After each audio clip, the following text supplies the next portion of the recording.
Y aquí entonces leo la palabra para esta noche de los Hechos capítulo 8 y los Hechos capítulo 11. Habla de la persecución que desató cuando mataron a Esteban. Dice así: y Saulo estaba allí cuando lo apedreaban a Esteban, aprobando la muerte de Esteban. Y aquel día se desató una gran persecución contra la iglesia en Jerusalén. Y todos, excepto los apóstoles, se dispersaron por las regiones de Judea y de Samaria. Así que los predicadores se quedaron en Jerusalén, y el pueblo, la gente, los creyentes se dispersaron por toda Judea y Samaria. Saulo, por su parte, causaba estragos en la iglesia, entrando de casa en casa, y arrastraba a hombres y mujeres y los metía en la cárcel. Y mire qué pasaba con los creyentes dispersados.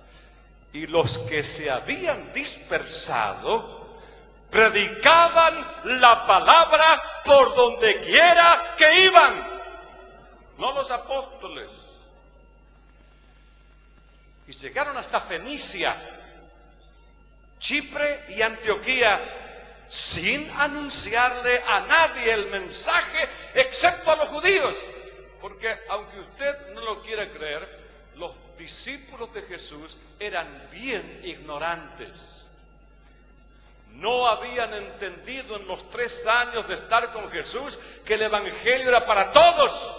Se pensaban que el Mesías era para los judíos nada más, y a Dios lo llamaban el Dios de Israel. ¡Qué atrasados! ¡Qué poco conocimiento de Dios! Pero entre ellos hubo algunos desobedientes, pero no de ellos, sino de los que se convertían con ellos, los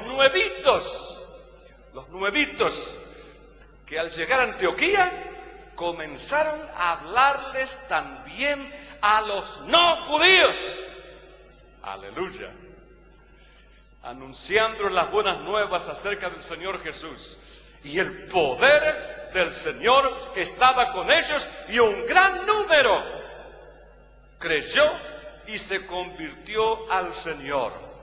Y la noticia de estos sucesos llegó a oídos de la iglesia de Jerusalén, y mandaron a Bernabé a Antioquía a ver qué pasaba, cómo los no judíos.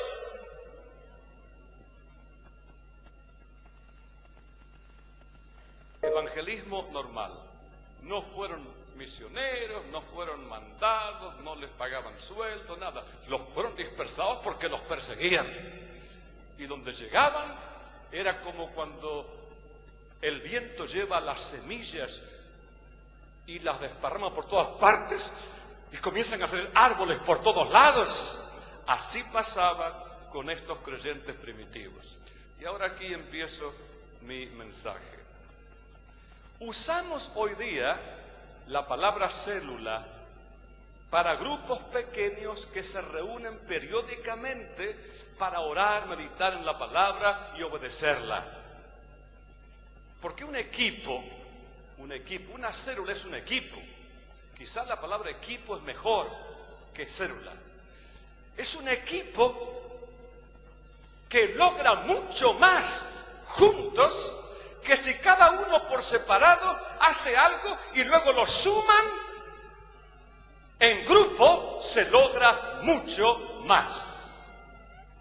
Es decir que esto se llama en teología sinergismo. Sinergismo es que el conjunto logra mucho más trabajando unidos que la suma de todos ellos separados de lo que podrían hacer. Por eso es que las grandes empresas, ¿qué son? Un grupito de socios que se proponen hacer algo y hacen cosas grandes. Uno solo no lo logra. ¿Y para qué vamos a decir? La Santísima Trinidad es un grupito, es un equipo que trabajan juntos, el Padre, el Hijo y el Espíritu Santo. El Padre lo planea, el Hijo lo ejecuta, el Espíritu Santo lo revela. Es un equipo. Jesús formó un equipo. Él podría haber tenido con los milagros que hacía una iglesia de 60,000 miembros en Jerusalén, grande. No. Él se dedicó a formar a 12 personas, a un equipo, porque él sabía que iban a lograr mucho más juntos que la suma de todos ellos separados. Y luego seguimos, porque Pablo tenía un equipo, Timoteo, Tito, Filemón, Epafrodito. Y vemos que en el mundo moderno, Billy Graham tuvo un equipo, Luis Palau tiene un equipo. Cada persona que puede lograr mucho más de lo que puede cualquiera de nosotros es porque ha formado un equipo. Pero, ya que hablamos de célula, el primer punto mío es una clase de biología. Todo organismo viviente como el cuerpo humano, los animales, las plantas, todo comienza con una sola célula, una sola. Cuando la célula humana se encuentra con el óvulo femenino en su vientre, forma una célula, una sola. Y en esa célula, en el útero, hay toda la información necesaria para formar una persona, toda en una célula. Y la célula es diminuta, es más chiquita que la punta de un alfiler, porque no se puede ver con los ojos, no se puede.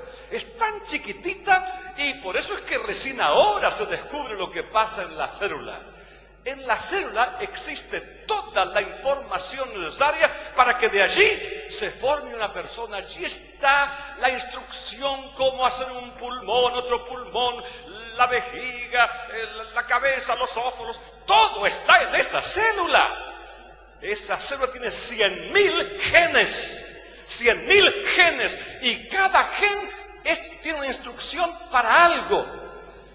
Y esa célula se comienza a multiplicar. Primero se hacen dos idénticas. Toda la información que hay en una va a la otra. Y enseguida se multiplica de tal manera que apenas a los 18 días el feto tiene millones de células idénticas. Y cada ser humano adulto tiene entre 50,000 millones y 100,000 millones de células. 100,000 millones son 100 trillones.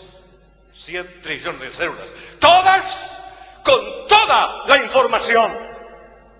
Además de la información general, esa célula tiene una información específica para saber dónde tiene que ir.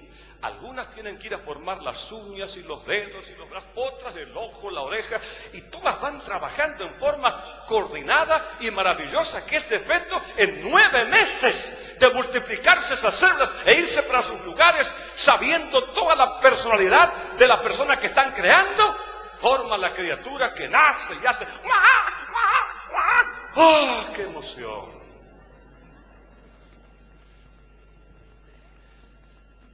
Repito esto, que cada célula contiene toda la información genética, se llama. Y en esa célula, en esos 100,000 genes, está toda los rasgos hereditarios de la personalidad. No solamente los físicos, sino aún como el temperamento, el carácter. Vio personas que ya nacen así, que son eufóricas, y otros que somos más apagados, y otros que son... Eso está ya en los genes. Y es interesante. Por eso es que nos parecemos a los padres, a los abuelos. Esos 100,000 genes es lo que le llaman el ADN. ¿Nunca oyó esa palabra, el ADN? El ADN, que quiere decir ácido desoxirribonucleico. Difícil. Ácido A, desoxirribo, la D, y nucleico, la N. Es Es un ácido porque las células están tan juntas que es un líquido, es como un ácido. Y uno cuando analiza los genes de cada célula, como son iguales y además tienen la característica de definir quién es esa persona, identificando los genes, uno puede saber de quién es esa célula, de qué persona. Es mucho mejor que el dígito derecho, porque el dígito derecho, si un ladrón se pone guantes, usted nunca lo descubre. Pero el DNA, como está en todas partes del cuerpo, las células, un pedacito de cabello tiene muchas células, que al analizarlas saben, este es Juan Carlos Ortiz. Claro, porque tienen que tener en algún lado, en un archivo, su DNA. Por eso es que hoy día están soltando a muchos presos en Estados Unidos. Parece mentira. Presos que los habían juzgado erróneamente, no eran culpables. Pero ahora con el DNA descubren que un pelito, una escamita de la piel seca que se cae, ya es suficiente para analizar y saber esa célula de quién es. Es algo maravilloso, pero no solo eso, tiene otras características la célula humana, que cuando uno conoce todos los genes, y de paso hace apenas poco tiempo que terminaron de identificar cada uno de los 100.000 genes y ponerlos en orden, les pusieron número y nombre, y con esos genes hay algunos genes que son predispuestos al cáncer. Si logran sacar ese gen y poner otro, se terminó con el cáncer. Se pueden curar muchísimas enfermedades sabiendo manejar los genes. Eso se llama, la ciencia se llama el genome. El genome es ese estudio de los genes de una célula, de la cual tenemos hasta puede ser 100 trillones en el cuerpo. Eso que se encuentran en cualquier parte. Pelo de la cabeza. Y ahora usted va a saber por qué digo todo esto, ¿eh? Ahora va a saber por qué. También es peligroso, porque jugando con los genes pueden cambiar el color de la piel, porque ahí está el color. Pueden cambiar el carácter, el temperamento de una persona, pueden manipularlo y hacer monstruos. Es peligroso. Por eso es que no todo el mundo tiene el dominio de los genes. Yo conozco al director del proyecto, el doctor Francis Collins, que es el hombre que dirige el Instituto Nacional de los Estados Unidos, con más de 5.000 científicos debajo de él, en 250 laboratorios de Estados Unidos, en Japón y Europa, y acaban de completar uno de los proyectos más costosos y controversiales de la historia humana, la codificación del genoma humano, que comenzaron en el 1990. Ya los 100.000 genes humanos han sido identificados, numerados y codificados. Y este señor Collins, que vino a nuestra iglesia a testificar, y también lo escuché dar su testimonio en un culto de oración con el presidente Bush, que yo estaba presente. Este hombre era ateo y le encargaron a él que haga el estudio de los genes, y cuando estaba estudiando él se dio cuenta que esto no puede haberse hecho solo. Una célula insignificante que hace una persona, y las plantas y los animales no pueden. Entonces él fue el que definió la famosa teoría de designio inteligente. Tiene que haber una mente que decidió, que puso la información en esa célula para que esa célula haga semejantes milagros como tú y yo que estamos aquí, y que se multiplique tan fácil.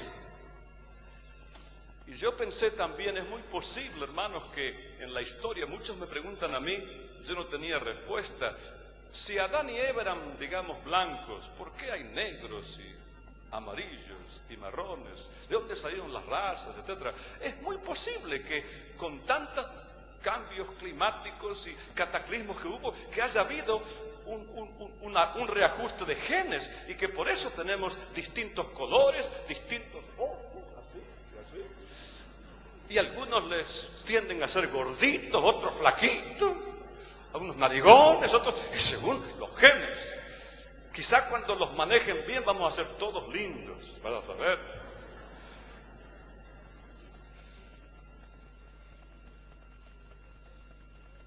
Pero ahora viene la aplicación. Cada creyente es como esa célula. Tiene toda la información adentro para multiplicarse. Y no hay excusa. Cada creyente es como una de estas células que tiene dentro suyo a Cristo mismo, con toda la información para reproducirse y lograr nuevos convertidos. Cada creyente, sí, usted, en potencia, es un apóstol. Como estos que se desparramaban por ahí y donde llegaron las semillas que empezaba una iglesia. Dice así San Pedro: vosotros, usted, yo, vosotros sois linaje escogido, un sacerdocio real, o sea, un reino de sacerdotes, una familia real de sacerdotes. Sois una nación santa, un pueblo escogido, adquirido por Dios, para que anunciéis las virtudes de aquel que os llamó de las tinieblas a su luz admirable. Ustedes son.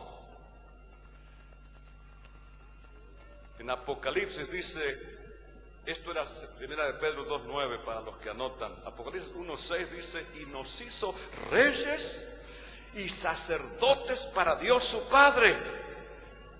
Nos hizo reyes, somos linaje escogido. Somos reyes sacerdotes. Romanos 8:28 dice, a los que antes conoció, porque Dios te conoce de antemano, los predestinó para que fuesen hechos conformes a la imagen de su Hijo. Dios te conoció y te creó para que fueras como Jesús, que tengas su imagen en tu vida.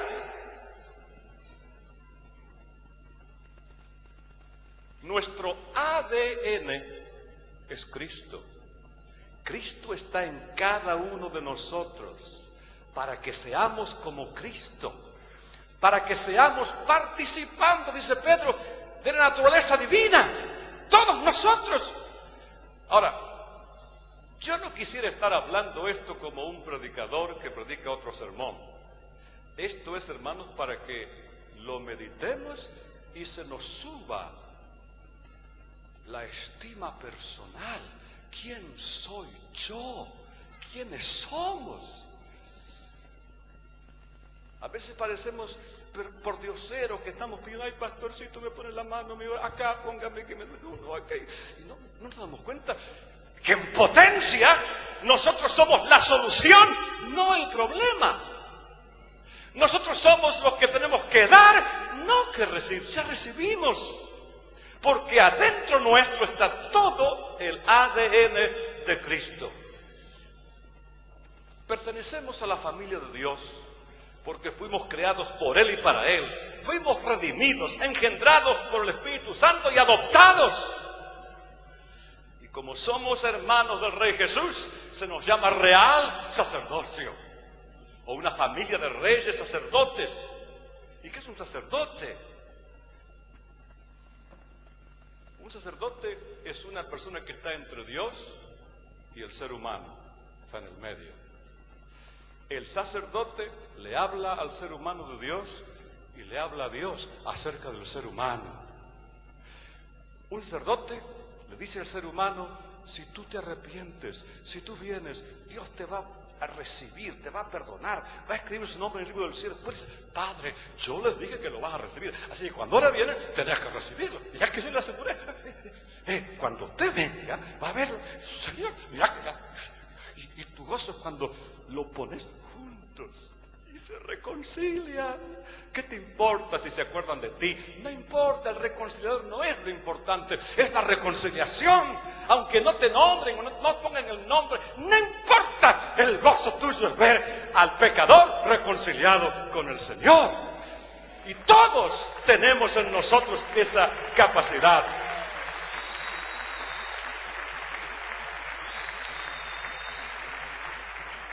Somos un pueblo adquirido por Dios. Dios nos compró. ¿Para qué somos adquiridos, gente santas? Para que anunciéis las virtudes de aquel que os llamó de las tinieblas a su luz admirable. Fuimos programados por Dios para esto.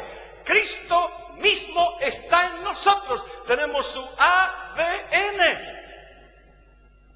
Y para reconciliar al pecador con Dios, un reconciliador tiene que ser amigo de los dos lados. Si usted no es amigo, si usted es de un lado solo, el otro no le cree. Usted pierde autoridad. Por eso en el sacerdocio hay dos clases de personas que no sirven. Cuando yo era jovencito, quería ir a estudiar al seminario, me busqué un trabajo para ganar un poco de dinero. Y era una fábrica chiquita, unos 20 empleados, 20 obreros. Y estaba el capataz y nada más. Y el patrón estaba en la oficina que miraba. Y entre los obreros había 3 personas que eran importantes. Una era que le llamábamos el alcahuete del patrón. El mancha oreja, le decíamos. Porque él estaba ahí para mirar todo lo que pasaba y se lo contaba. El patrón sabía hasta lo que hablábamos en el baño, porque y se lo contaba. A ese nadie lo quería. Había otro, era el delegado del sindicato. A ese el patrón lo odiaba, porque él siempre estaba en favor nuestro. El alcahuete del patrón estaba siempre en favor del patrón, estaba siempre en favor nuestro y el patrón lo odiaba. Y había un tercero allí, se llamaba Don José. Don José era un hombre de unos 60 años, buen trabajador, llegaba siempre horario, trabajaba bien, el patrón lo quería mucho y también lo queríamos nosotros porque se reía con nuestros chistes y era leal a sus compañeros. Así que era el único que estaba allí, que estaba bien con los dos. Cuando había un problema entre el patrón y los obreros, si el alcahuete del patrón venía a hablar, le chiflamos, no lo dejábamos hablar. Y si el sindicalista iba a la oficina, el patrón le cerraba la puerta en la cara. Entonces, ¿quién era el que tenía éxito? Don José. Don José decía, ¿qué pasa, muchachos? ¿Qué sucede? Y le decíamos, y él iba al patrón y le explicaba, y el patrón lo recibía, se siente, dice Don José, toma un cafecito, ¿qué pasa con los muchachos? Y él les explicaba, y entonces él venía afuera y estábamos todos esperando a ver qué decía, y él nos explicaba al otro, le decíamos, y él iba otra vez de vuelta adentro, y así estaba, y él era el que podía solucionar el problema. Bueno, así pasa en la iglesia. Hay algunos que somos alcahuetes de Dios.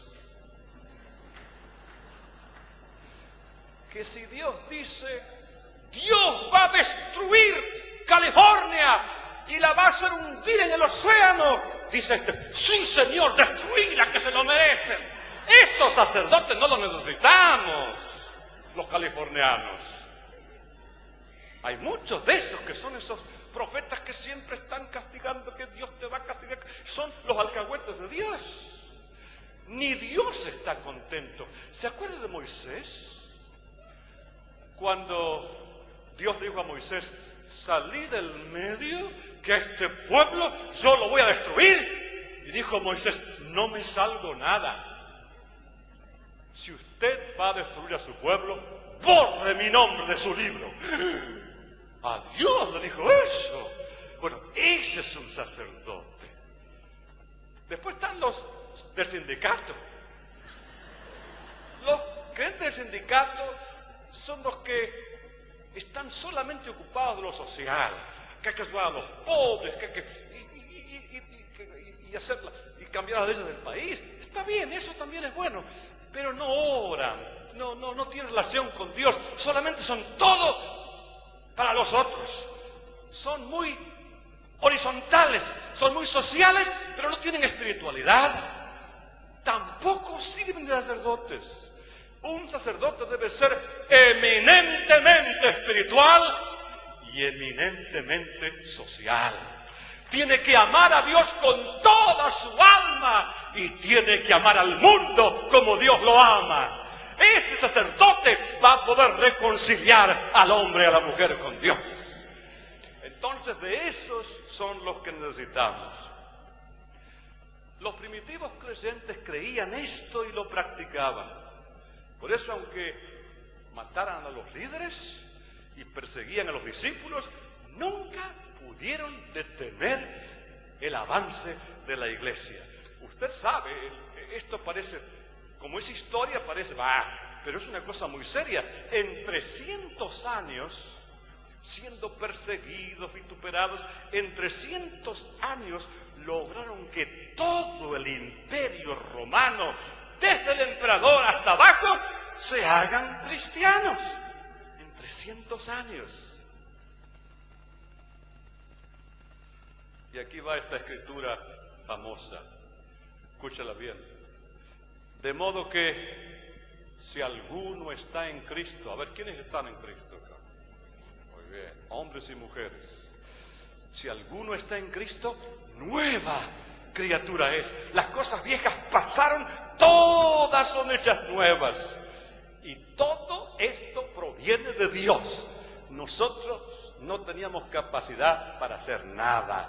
No me elegisteis vosotros a mí, sino que yo, dijo él, os elegí a vosotros. Todo esto es de Dios, quien nos reconcilió consigo mismo por Cristo. Cristo fue el primer sacerdote verdadero, porque Él vino a la tierra y ahí en la cruz nos tomó de la mano a nosotros y a Dios y nos reconcilió en la cruz del Calvario.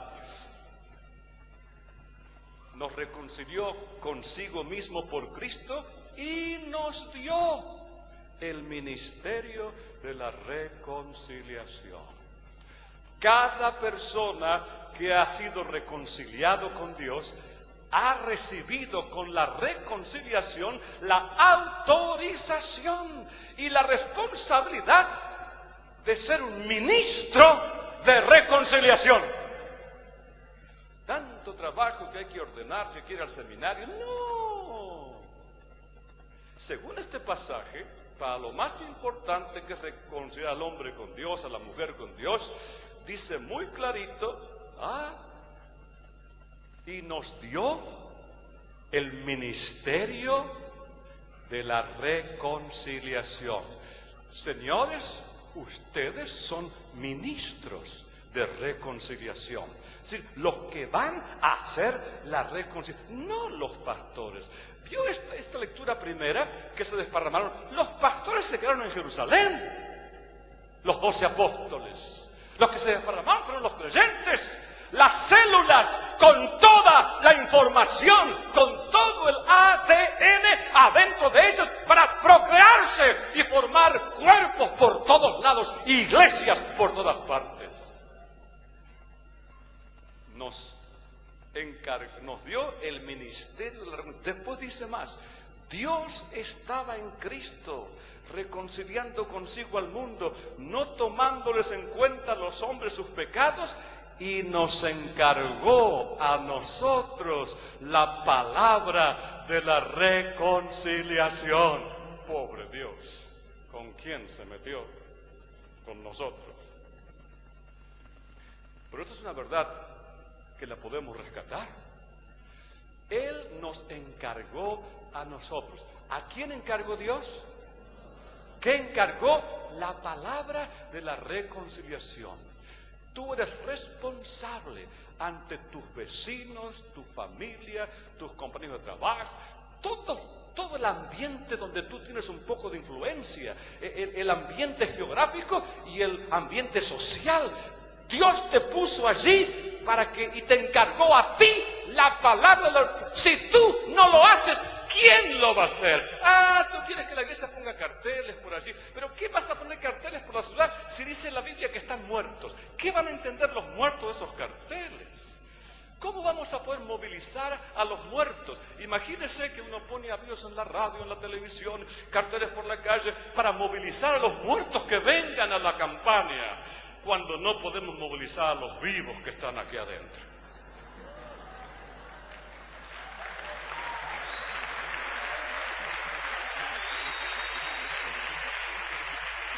No hace falta gastar ni un centavo en propaganda, solamente hacer un afiche en la puerta, del lado de adentro, que diga: id por todo el mundo y predicad el Evangelio a toda criatura. Eso, con un solo afiche, ya está todo arreglado.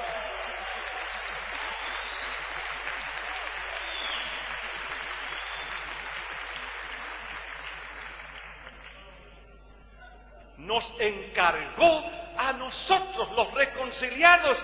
Si tú estás reconciliado, si piensas que tienes paz con Dios, con eso vino el encargue de reconciliar a otros. Y luego seguimos leyendo. Nos encargó. Así que somos embajadores en nombre de Cristo. ¡Oh! Somos diplomáticos. Tú eres un embajador de Cristo. ¿Quiénes? Los reconciliados, no los pastores. Ya vamos a encontrar el trabajo de los pastores. Vamos a buscar el trabajo nuestro. Somos embajadores de Cristo. Es decir que tu casa, donde está ubicada, ese departamento, esa propiedad, esa casa, es donde vive la iglesia, donde vives tú, donde vive el embajador. Tu casa es la embajada de esa cuadra, de ese barrio, la embajada, donde la gente tiene que ir a buscar la visa para entrar al reino de Dios. Y tú eres el embajador, y tu esposa es la embajadora, y tus chicos son los embajadorcitos, porque todo el que está reconciliado con Dios tiene el poder y la gracia para reconciliar a los demás. Somos todos sacerdotes de Cristo. Si alguno está en Cristo, es nueva criatura y recibió el ministerio de la reconciliación. Somos un pueblo escogido, sacerdotes. ¿Está leyendo usted el AND que usted tiene adentro suyo? Que está programado, toda la información ha sido puesta en nosotros para que seamos embajadores de Cristo. Y por último dice: somos embajadores en nombre de Cristo, como si Dios rogara por medio de nosotros. Os rogamos en nombre de Cristo, reconciliados con Dios. Somos profetas. Dios hablando a través nuestro a nuestros vecinos, amigos, familiares y enemigos, compañeros de trabajo. Nosotros somos profetas porque estamos hablando en nombre de Dios y diciendo: reconcíliense con Dios. Cuando estamos ante los vecinos, ante los no creyentes, estamos representando a Dios. Somos embajadores y Él nos autorizó a hablar en su nombre. Eso es ser un profeta. Así que todos nosotros, es una maravilla. ¿Usted está leyendo el ADN que hay en usted? ¿Se da cuenta del potencial que hay en cada uno de los miembros de la iglesia? El potencial. Más, les voy a leer más del ADN que tenemos. Dice de usted y de mí: porque habéis muerto y vuestra vida está escondida con Cristo en Dios. Su vida está escondida con Cristo en Dios. ¿Ve el ADN que usted tiene? Ser uno con el Padre y el Hijo y el Espíritu Santo. Está totalmente identificado, impregnado, saturado del ADN de la divinidad. No puede haber un lugar más privilegiado ni una relación más íntima. Es muy triste ver cuán pocos de los miembros de la iglesia comprenden esta situación privilegiada. Y también cuán poco los pastores entienden y subestiman a los creyentes. La iglesia es una mina de oro con todos ustedes. Y voy a decir una cosa muy interesante para que la piensen, no me pregunten más ahora. Los seminarios ayudarían muchísimo más si no hicieran diferencia entre clérigos y laicos. Así que para ser pastor uno tiene que ir al seminario, después que lo ordenen, es un clérigo.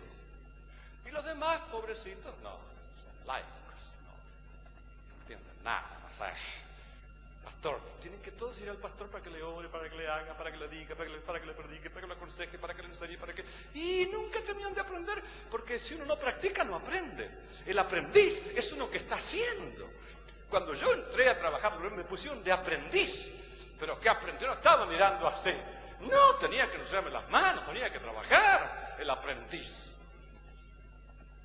Pero nuestros seminarios a veces hacen esa diferencia que no aparece en las Escrituras en ninguna manera. No aparece.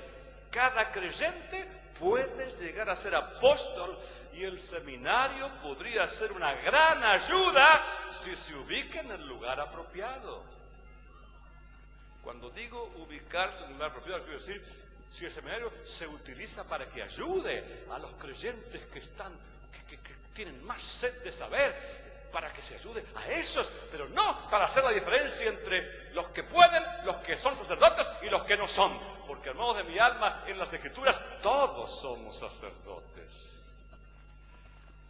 Dice Hechos 1:8, pero recibiréis poder cuando haya venido sobre vosotros el Espíritu Santo, y me seréis testigos en Jerusalén, en toda Judea, en Samaria y hasta lo último de la tierra.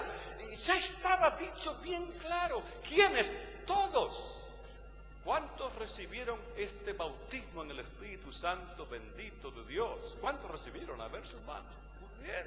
Recibiréis poder. ¿Para qué? Y hermano, porque me hace temblar. ¡No! Ojalá te hiciera temblar más fuerte para comprender esta verdad, para ser testigos. Un testigo habla de la corte.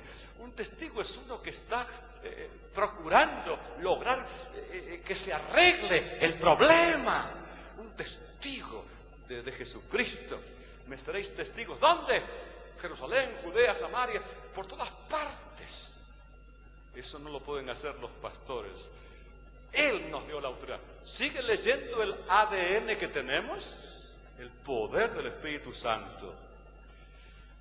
Dijo Jesús, Mateo 28:18, se acercó y les dijo: toda potestad me es dada en el cielo y en la tierra. Por tanto, id y haced discípulos a todas las naciones.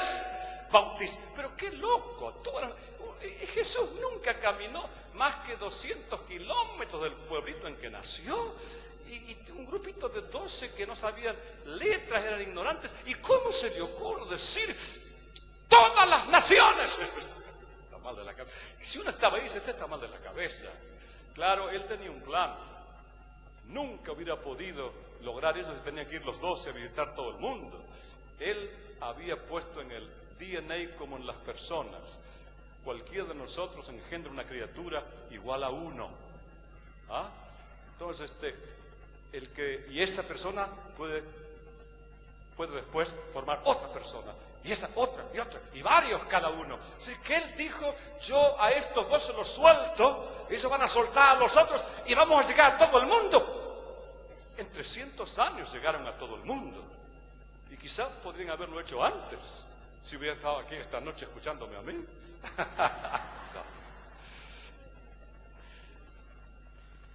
Id y haced discípulos a todas las naciones, bautizándolos. Mire, acá le ponen el ADN, en el nombre del Padre, del Hijo y del Espíritu Santo. Luego le ponían las manos, eran llenos de Cristo, y enseñándoles, acá sigue el ADN, enseñándoles que guarden todas las cosas que os he mandado. Y acá viene lo más grande del ADN. Y aquí yo estoy con vosotros todos los días hasta el fin del mundo. Aleluya. Esto es para cada creyente, para cada creyente. Un ejemplo es lo que pasó con San Pablo. Él fue a Corinto y después de un tiempo mandó una carta porque había oído algunas cosas raras en la iglesia de los Corintios. Y dice Pablo: miren, yo he oído que cada uno de ustedes dice yo soy de Pablo, otro dice yo soy de Pablo, otro dice yo soy de Cefas, dice yo soy de Cristo. ¿Acaso está dividido Cristo? ¿Fue crucificado Pablo por vosotros? ¿O fuisteis bautizados en nombre de Pablo? Doy gracias a Dios que a ninguno de vosotros he bautizado. A ninguno de vosotros he bautizado. Sí, creo que bauticé a Crispo y a Gallo, pero a ninguno más. También a la familia de Estéfanas bauticé, pero los demás no me acuerdo si he bautizado a algún otro, porque no me envió Cristo a bautizar, sino a predicar el Evangelio. Hermanos de mi alma, ¿quién bautizó a todos los demás corintios? Después sabemos que Crispo y Gallo, cuando Pablo escribe a los romanos, le da saludos, porque Crispo y Gallo eran líderes de la iglesia. Así que los primeros convertidos fueron ¿quién? Crispo, Gallo y Estéfanas. Y Estéfanas figura en la lista de los líderes de la iglesia. Es decir, que los que se convertían eran también igual, tenían la misma información en su célula que la que tenía Pablo, que la que tenía Jesús. Evidentemente en la iglesia primitiva no había ministro ordenado. El ordenado era el que ganaba las almas para Cristo y las bautizaba y les ponía las manos. Ananías fue a Pablo, Ananías era un discípulo, era un creyente, no era un predicador, y le impuso a Pablo las manos y recibió el Espíritu Santo. Es decir que si nosotros obedecemos a Dios, vaya a saber lo que pasa. Pero los pastores tenemos miedo de soltarlos a ustedes, al ministerio, a este problema, porque ya no confiamos tanto en el Espíritu Santo, sino en la escuela bíblica y en la teología y todo eso. A ver si lo hacen mal. ¿Qué sería si confiáramos más? ¿Sabe que los primitivos no tenían ningún libro, ningún casete, no tenían nada, ni siquiera el Nuevo Testamento todavía estaba compaginado como lo tenemos nosotros? Pobrecitos, no tenían, lo único que tenían era el Espíritu Santo, pobrecitos.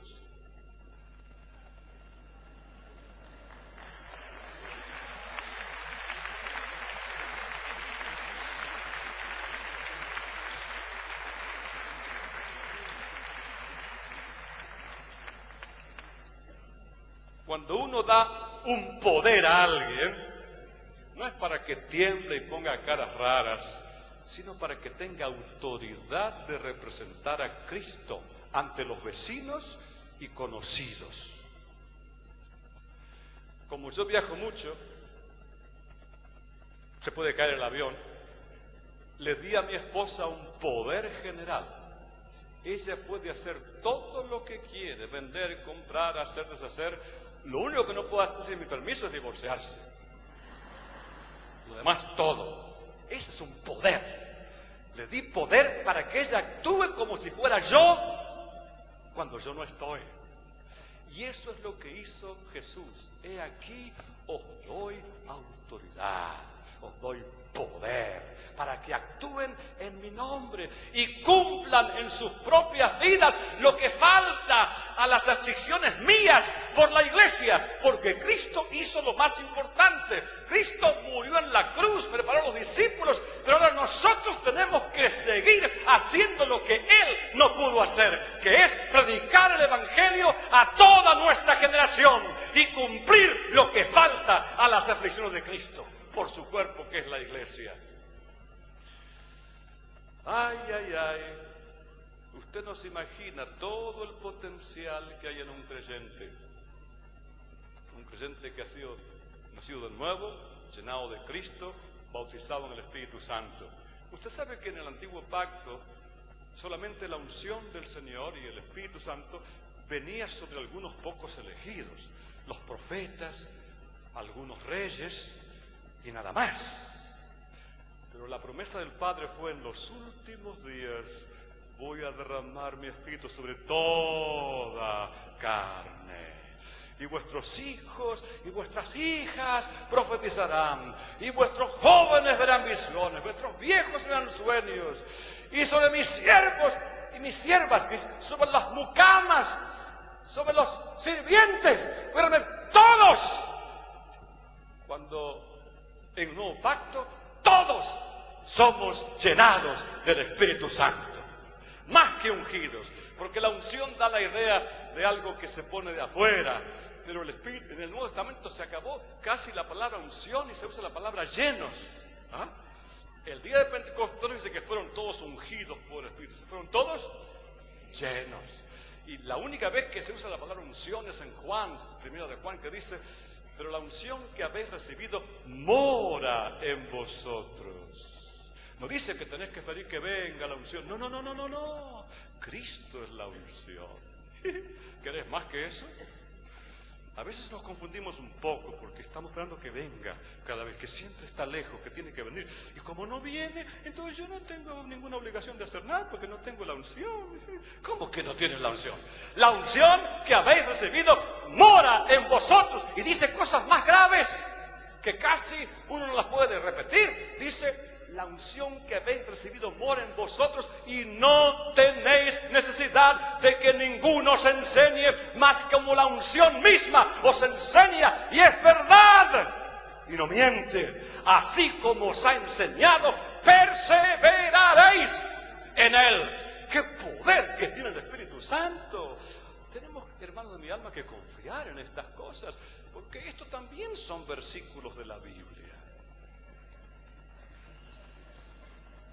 Una vez estaba hablando un poco así con un hermano pastor. Dice: hermano, ¿qué Biblia tiene usted?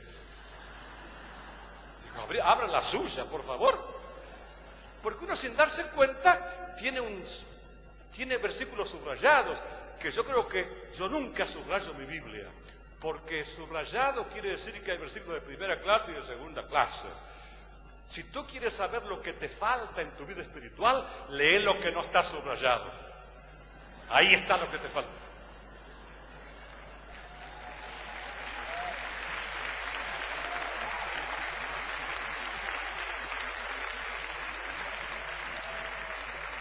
Y ahora voy a hacer un resumen de todas estas cosas del ADN. Porque usted no se imagina el potencial que hay en cada creyente que nació de nuevo y ha sido llenado de Cristo, bautizado en el Espíritu Santo. Primero, fue predestinado para ser conforme a la imagen del Hijo de Dios. ¿Quién? Yo, usted, todos nosotros. No el obispo. No. Los creyentes. Tiene a Cristo en su vida. ¿Quién? Usted. Pertenece a una familia de sacerdotes de Dios. La familia real. Es embajador del Rey Jesús ante el mundo de tinieblas. Usted es un ministro de reconciliación. Usted es uno a quien Dios le encargó la palabra de la reconciliación para que reconcilie el mundo con Él. Usted es uno a quien Dios le puso una responsabilidad inmensa, pero que prometió estar con usted. Usted es un profeta que Dios quiere usar para hablarle al mundo. Usted es una célula viva con toda la información adentro para multiplicarse y formar el cuerpo de Cristo en la tierra. Usted es como una semilla que aún el viento la esparce, y donde cae, allí brota. Así es el poder del ADN. Y Saulo estaba allí aprobando la muerte de Esteban, y se desató una gran persecución contra la iglesia en Jerusalén, y todos, excepto los apóstoles, se dispersaron por las regiones de Judea y Samaria. Unos hombres piadosos sepultaron a Esteban, hicieron gran duelo por él, y Saulo seguía haciendo estragos, pero los que se habían dispersado predicaban la palabra por donde quiera que iban, y no estaban los apóstoles allí. Y los que habían sido dispersados a causa de la persecución de Esteban llegaron a Fenicia, a Chipre y a Antioquía, sin anunciar a nadie el mensaje excepto de los judíos. Sin embargo, había entre ellos algunas personas convertidos de Chipre y de Cirene, porque los otros estaban tan duros que era para los judíos solos que no iban. Pero los hijos espirituales de ellos, Dios le puso en la célula, en el ADN, también los gentiles, también los no judíos.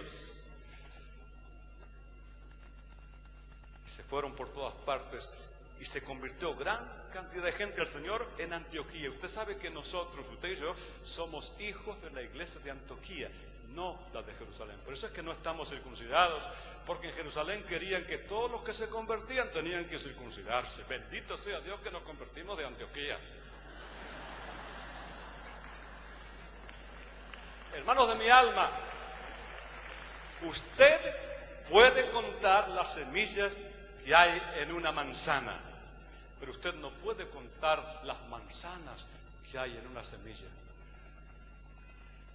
Y usted es la semilla.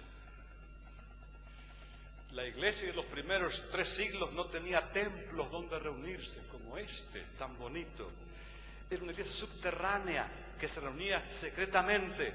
Era un movimiento descentralizado. No había el superintendente general, el superintendente de distrito, el prefecto. No. Era descentralizado. Los apóstoles, como podían, les escribían cartas que tardaban meses en llegar porque esos barcos se hundían a veces ni llegaba la carta.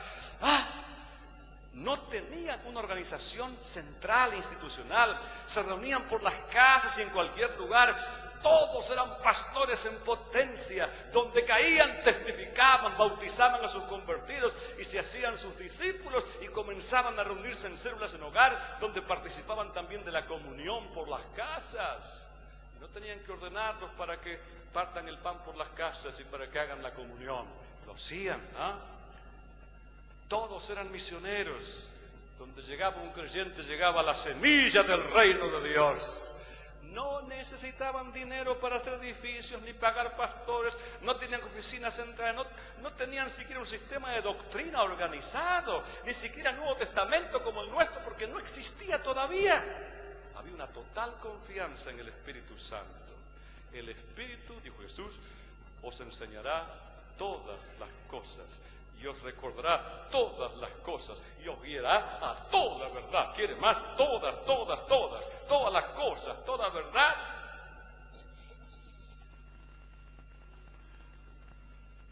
La reforma del siglo XVI con Martín Lutero redescubrió y proclamó el sacerdocio de todos los creyentes, pero limitado. Los reformados vieron que ningún hombre o mujer necesitaba un sacerdote que lo represente ante Dios. Cada uno podía acercarse a Dios y ser su propio sacerdote. Pero San Pablo va más lejos. Usted no solamente es su propio sacerdote, usted es un sacerdote para todos sus vecinos. ¿Comprende? San Pablo tuvo mucho más luz que la que Lutero descubrió. Todavía en la iglesia luterana, en la iglesia calvinista, en las iglesias todas, todavía hay clérigos y laicos. ¿Y qué es el clérigo? El que va al seminario. Ahora, yo no estoy en contra del seminario, me parece que es una cosa maravillosa, pero no que me divida a mí, que haga una diferencia. En las Escrituras los laicos eran los inconversos, los catecúmenos, los que estaban en la clase para convertirse, que no eran bautizados. Y cuando se bautizaban, eran todos sacerdotes. Todos somos levitas en el nuevo pacto.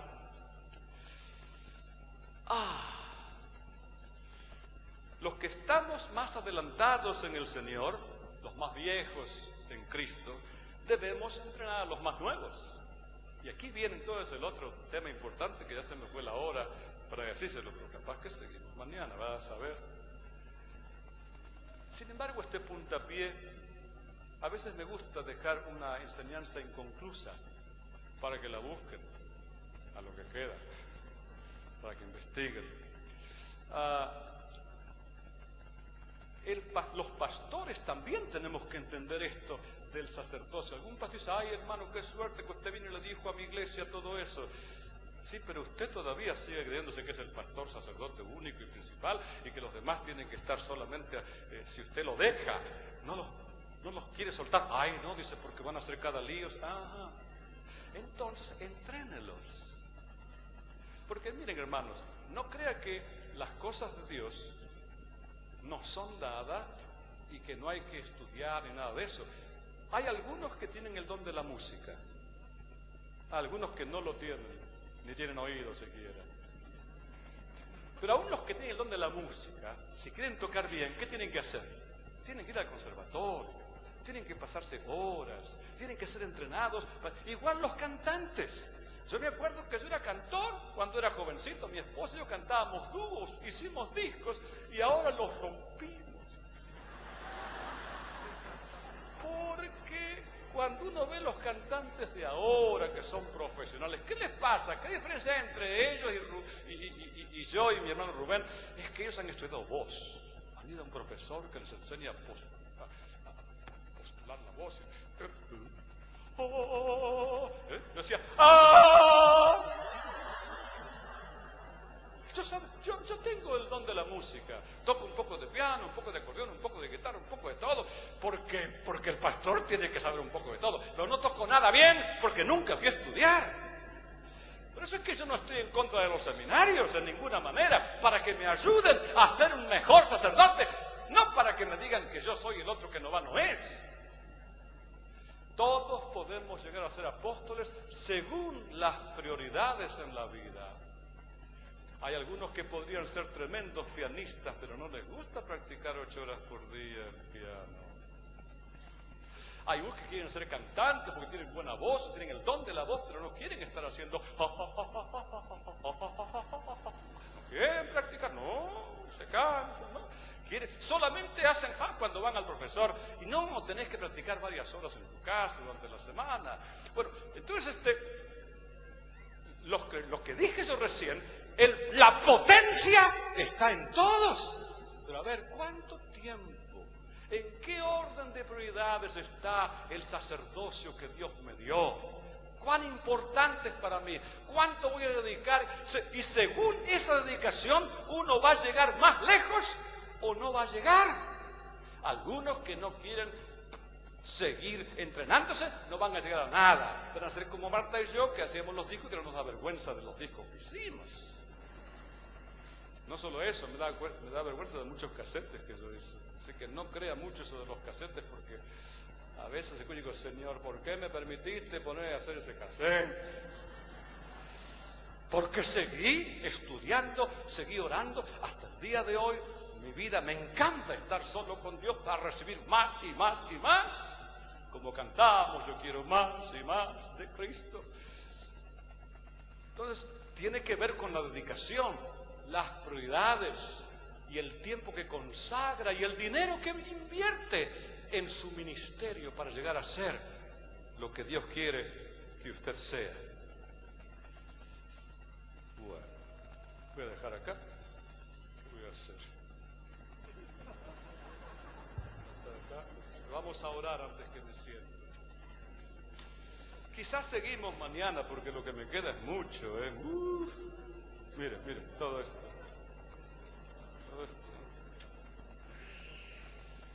Acá está la oración. Perdón, yo pertenezco a una iglesia. Esto es una cosa muy desconocida para muchos de ustedes. Yo me crié en la iglesia pentecostal y yo criticaba mucho cuando iba a una iglesia que leían la oración. Pero otra cosa que yo notaba es que las oraciones que hacían en esa iglesia eran profundas. Y las que hacíamos en esa iglesia era siempre lo mismo. Te pedimos por la viuda, por los huérfanos, por los que lo han llegado todavía. Y todo domingo era la misma historia. Y el mismo anciano oraba lo mismo. Y Dios diría, ¿es él o es un cassette? Eran oraciones muy superficiales porque eran así inventadas en el momento. Así que uno terminaba diciendo lo mismo de siempre. Entonces, cuando fui a Estados Unidos y me hice de otra denominación allá, entonces ahí me enseñaron que uno tiene que preparar las oraciones igual que como prepara el sermón. Quizá más, porque usted está hablándole a Dios y está representando al pueblo ante Dios cuando ora en público. Cuando ora en privado, usted se presenta a usted. Quizá puede, aunque yo a veces hasta escribo mis oraciones mientras las estoy haciendo, cuando estoy solo, porque son diferentes. Por eso es que yo leo mis oraciones, pero las hice en oración. Practiqué mucho la oración, oré mucho. Como decía aquel chico, le dijeron, tu abuelita, qué bien que ores. Pero ella pasa horas orando, dice, practica mucho, dice. Por eso le sale bien. Oremos. Señor, qué maravilla es la microscópica célula humana. 100.000 genes en cada una, con toda la información y capacidad de fabricar otra persona igual. Lo mismo hiciste en las células de animales y de plantas. Desde una diminuta semilla formaste todo lo que existe en la Tierra. ¿Y qué de los planetas y galaxias y universos? Tú eres el diseñador de todo lo que existe. Qué inmenso, qué profundo, qué detallista que eres. Fabricaste las astronómicas galaxias y las diminutas células con especificaciones asombrosas, y pusiste en cada cosa grande y pequeña la información y la capacidad de reproducirse.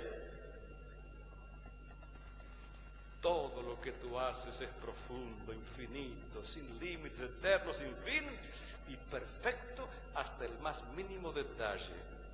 Nos unimos al coro celestial y decimos: la bendición y la honra, sabiduría y acción de gracias, el honor, el poder y la fortaleza sean a ti, nuestro Dios, por los siglos de los siglos. Pero también qué maravillosa es tu redención en Cristo Jesús. Lo que hiciste por nosotros, pecadores perdidos, sin capacidad de salvarnos a nosotros mismos ni de obedecer tus mandamientos. Pero tú nos conociste, nos predestinaste, nos llamaste, nos hiciste justos, nos hiciste nacer de nuevo, nos adoptaste, nos mantienes, nos hiciste de tu familia, nos hiciste reyes y sacerdotes, nos hiciste ministros de reconciliación, nos encargaste la palabra de la reconciliación para nuestros conocidos, nos hiciste embajadores de tu reino en la tierra, nos hiciste profetas, pusiste a Cristo en nosotros y a nosotros en Cristo, nos hiciste uno con el Padre y el Hijo y el Espíritu Santo, nos hiciste conforme a la imagen de tu Hijo, nos hiciste participantes de la naturaleza divina y pusiste en nosotros tu ADN. Nos hiciste células capaces de multiplicarse y crear no solamente otros seres humanos, sino otros seres espirituales. Nos diste toda la autoridad de representarte ante todos nuestros conocidos. Todo esto nos asombra. Qué desperdicio que hay en todas las iglesias, con tanta gente en los asientos, sin activar el potencial que hay en el interior de cada miembro. Despierta primero a nosotros, los pastores, que asumamos nuestra responsabilidad de despertar estos dones en nuestros creyentes, como Pablo dijo a Timoteo, y entrenar este tremendo potencial. Despierta también a los creyentes para que no solo sepan quiénes son en Cristo, sino que también se dejen entrenar para el ministerio. Solo así llenaremos la tierra de semillas y se cumplirá la profecía que dice: la tierra se llenará del conocimiento de la gloria del Señor, como las aguas cubren el mar. Y todos los confines de la tierra verán la salvación de nuestro Dios. Aleluya. Amén. Muchas gracias, hermanos.